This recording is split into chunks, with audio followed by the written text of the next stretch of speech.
before we begin the story, take a moment to imagine something. Imagine working day and night to send the man you love to another country so he can chase his dream, only to be abandoned, betrayed by the very family you trusted, and left homeless while carrying his child. Now imagine the moment he finally returns and discovers the truth. What happened next shocked everyone. But before we begin, make sure you like this video, subscribe to the channel, and share the story with someone who believes in true love and loyalty. Because the story you are about to hear is not just about betrayal. It is about sacrifice, pain of forgiveness, and a love that refused to die. Now let's begin. The early morning sun crept slowly through the thin curtains of the small apartment, casting soft golden light across the room. Inside the modest two-room apartment, Chidinma was already awake. She moved quietly around the kitchen corner, tying her wrapper tightly around her waist as she stirred a pot of boiling water. The smell of frying eggs soon filled the room, mixing with the scent of fresh bread she had bought the night before. On the small wooden table were 2 plates and 2 cups of tea. Chidinma always woke up early to prepare breakfast before Obina left for work. It had become their routine ever since they got married 3 years ago. Their life wasn't luxurious, but it was peaceful. Obina worked as a site supervisor for a construction company. His salary wasn't huge, but it was steady enough to cover rent, food, and a few little comforts. Chidinma also helped by running a small fabric stall at Balagan Market. She loved colorful fabrics and had a natural talent for convincing customers to buy. Together, they made things work. As she arranged the plates neatly, Chidinma glanced toward the bed. Obina was still asleep, one arm stretched across the mattress, his breathing slow and steady. She smiled. Her husband worked long hours, often returning home exhausted from supervising construction workers under the scorching sun. He deserved his rest. But just then, his alarm rang loudly. Obina groaned and reached for the phone, silencing it quickly. "Morning already?" he muttered. Chidinma laughed softly. "You said that yesterday too." Obina sat up slowly, rubbing his eyes. "Maybe one day the alarm will pity me."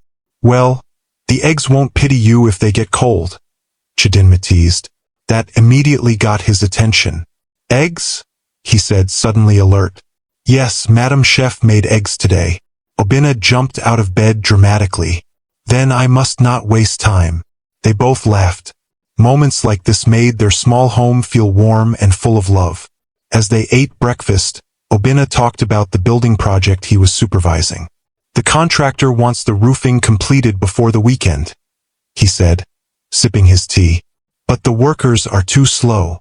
"You're always complaining about workers," Chidinma said playfully. "Because they always give me a headache." She shook her head. "Just don't shout at them too much. You know you can be scary sometimes." Obina pretended to look offended. "Me? Scary?"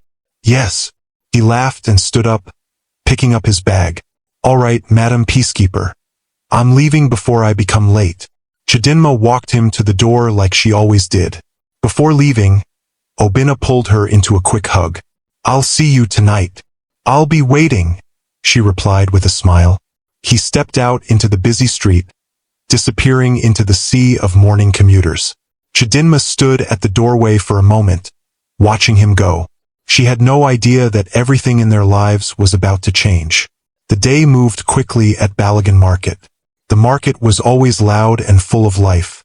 Traders shouted prices, customers bargained aggressively, and the air smelled of spices, sweat, and freshly cooked street food. Chidinma arranged colorful fabrics on her wooden stall, carefully spreading out the bright patterns so they would attract attention. A young woman stopped by. "How much for this ankara?" she asked. 4,000 naira, Chidinma replied. "Ah, that's too expensive." Okay, Chidinma said with a friendly smile. "How much do you want to pay?" The woman grinned. 3,000. Chidinma shook her head dramatically. "You want to make me cry today." They both laughed. Moments later, the customer walked away happily with the fabric. Chidinma counted the money and slipped it into her purse. Business was not bad today. Still, as the afternoon sun grew hotter, she felt a strange uneasiness. She couldn't explain why. Maybe it was just one of those days. Meanwhile, on the other side of the city, Obinna arrived at the construction site. But something felt wrong immediately. Instead of the usual busy activity of workers carrying cement and climbing scaffolding, small groups of workers were standing around whispering. The atmosphere felt tense. Obinna walked toward a group of workers. "Why is everyone standing around?" he asked. No one answered immediately. Finally, one of the older workers sighed. "Haven't you heard?" "Heard what?" "The company." Obinna frowned. "What about the company?" "The project has been stopped." Obinna felt confused. "Stopped? What do you mean stopped?" Just then, the site manager stepped out of the office building. His face looked serious. "All staff, please gather here," he called. Within minutes, dozens of workers gathered around him.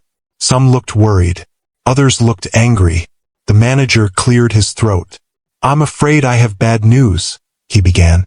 Obinna felt his chest tighten. The company has been facing serious financial problems for months.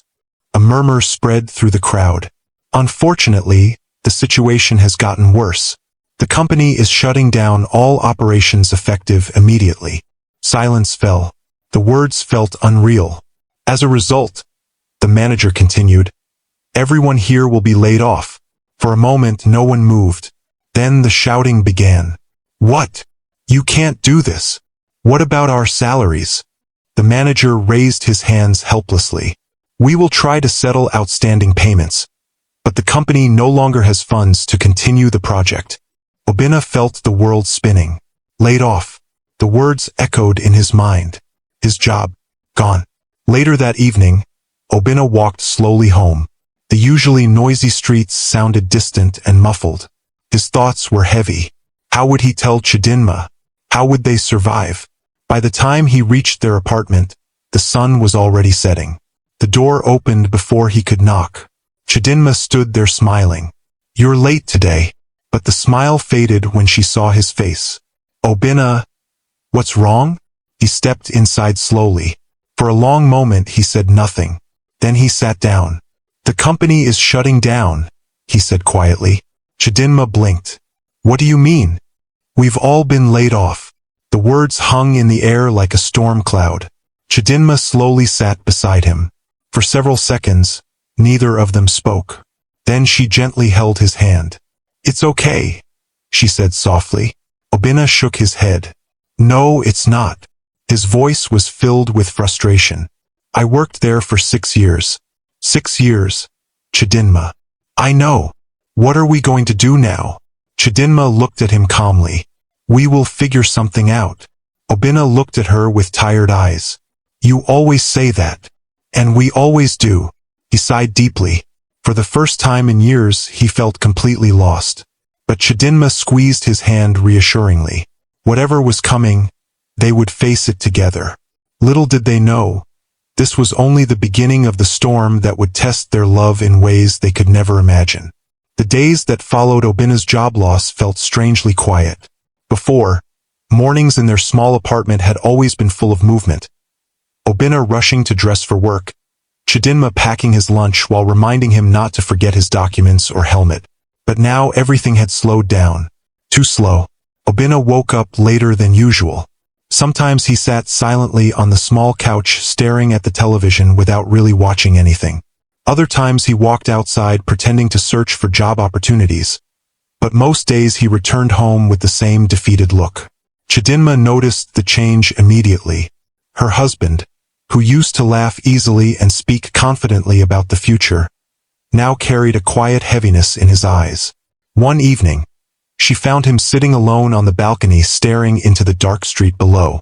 She stepped outside and leaned against the railing beside him. "You didn't eat your dinner," she said gently. "I'm not hungry." Chidinma folded her arms and looked at him. "That's the 3rd time you've said that this week." Obinna sighed. "I just need time to think." "About what?" "About how everything went wrong." Chidinma was quiet for a moment. Then she turned and faced him directly. "Nothing went wrong." Obinna frowned. "I lost my job. That doesn't mean your life is over. But it feels like it." She shook her head. "You're just tired." Obinna let out a bitter laugh. Tired doesn't pay rent. Chidinma placed a hand on his shoulder. We will manage. How? She didn't answer immediately, but deep inside her mind, something had already begun forming. The next morning, Chidinma woke up earlier than usual.